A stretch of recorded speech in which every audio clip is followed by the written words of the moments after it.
جب تیرے رسول صلی اللہ علیہ وآلہ وسلم بیٹی کو رخصت کیا نا، بیٹی کے سر پہ تاج تھا، علی کے ہاتھ میں سیدہ کا ہاتھ دیا، ہاتھ دے کے رخصت کرتے ہوئے محمد نے علی کو ایک جملہ کہا تھا، یا علی میری بیٹی روئے نا۔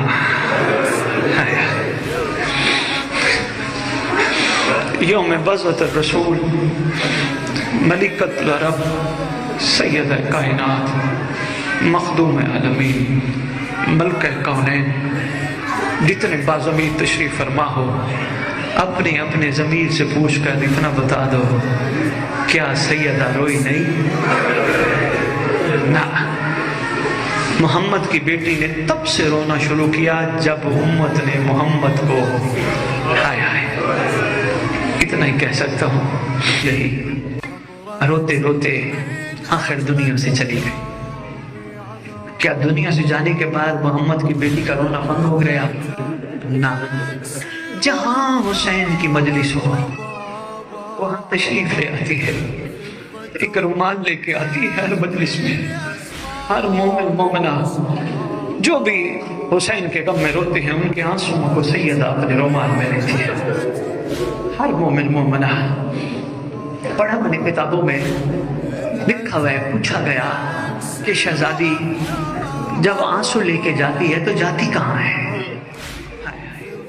تو بڑی خوبصورت بات ان عالم دین نے لکھی، انہوں نے کہا یہ بعد میں پوچھنا، پہلے یہ تو ذرا غور کیا کرو، صرف ایک جگہ جاتی ہے؟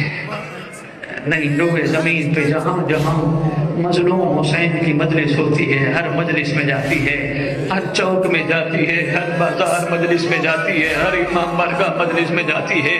آگے وہ لکھتے ہیں ایک ایک مومن جو روتا رہتا ہے، رو کے اڑ جاتا ہے، اکیلی نہیں ہوتی، ساتھ شام والی بھی ہوتی ہے، ساتھ معصومہ بھی ہوتی ہے، یہ ساریاں بیویاں اٹھ کے آتی ہیں، کہتی ہیں اماں یا فلانا بیٹھا رو رہا تھا یا فلانی بیٹھی رو رہی تھی، اماں انہوں نے تو میرے بابا کو اترتے بھی نہیں دیکھا۔ شکریہ ادا کرتی ہے، لے کے جاتی ہے شہزادی، لکھتے ہیں وہ سیدھی جاتی ہے کربلا، کربلا جا کے کہتی ہے حسین اٹھ میرا بیٹا، میں تیرے زخموں کے لیے مرہم لے کے آئی، دیکھ تیرے زخموں کا مرہم ہے۔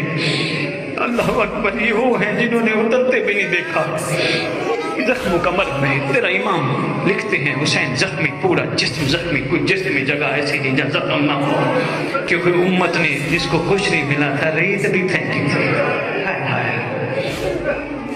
شہزادی لگاتی ہے رومال، لگاتے لگاتے اچانک تیرے امام اٹھ بیٹھتے ہیں، افاقہ ہوتے، اماں یہ رومال میں جو آنسو بچے ہیں نا اماں یہ بچا لے، حسین تیرے سے بھی زیادہ کوئی زخمی ہے؟ ہاں اماں میں زخمی ایک دن کا، میرا مہدی 1150 سال کا زخمی ہے۔ اماں وہ تیرا بیٹا جا کے دیکھ، اس کا جگر زخمی ہے۔ اماں سارے تبرکات رکھ کے بیٹھا ہے، کبھی کسی چیز کو دیکھ کے روتا ہے، کبھی اماموں کو دیکھ کے روتا ہے، کبھی قاسم کی مہندی کو دیکھ کے روتا ہے، کبھی علی اصغر کے جھولے کے جلی ہوئی لکڑیوں کو دیکھ کے روتا ہے، اماں کبھی اس دروازے کو دیکھ کے روتا ہے جو امت نے تجھ پہ گرایا تھا۔ شہزادی جاتی ہے، قائم آل محمد تیرے گلے میں امامہ ہے، بیٹا تو بڑا زخمی ہے، بڑا دکھی ہے، میں تیرے زخم کا مرہم لے کے آئی ہوں۔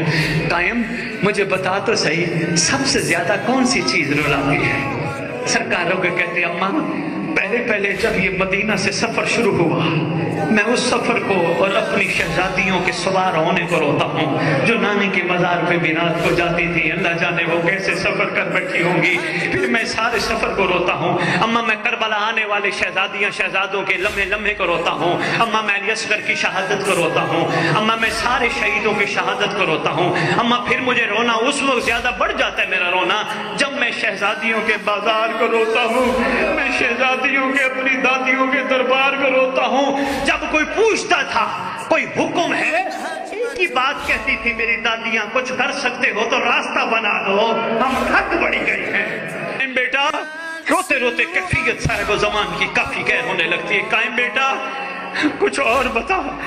اماں میں دربار بھی روتا ہوں، میں بازار بھی روتا ہوں، میں لمحے لمحے روتا ہوں۔ قائم سب سے زیادہ کیا چیز رلاتی ہے؟ اب تیرا صاحب و زمان تھا مار کے کہتے ہیں، عالم دین اپنی کتاب میں لکھتے ہیں، صاحب و زمان کہتے ہیں اماں جو سب سے زیادہ چیز رلاتی ہے وہ یہ، اماں تیرے دروازے پہ نانا اجازت لے کے آتا تھا، بہت اجازت ہے میں آ جاؤں، اماں مجھے جو سب سے زیادہ چیز رلاتی ہے، اماں اجازت لینا تو دور کی بات، اس دروازے کو تیرے اوپر گرایا گیا، اماں تیری پسلیاں زخمی ہے، اماں تیرا پہلو سے ہاتھ نہیں اٹھا، روتی آنکھوں سے دعا مانگو اللہ کرے ان مظلوموں کا وارث جلدی آئے،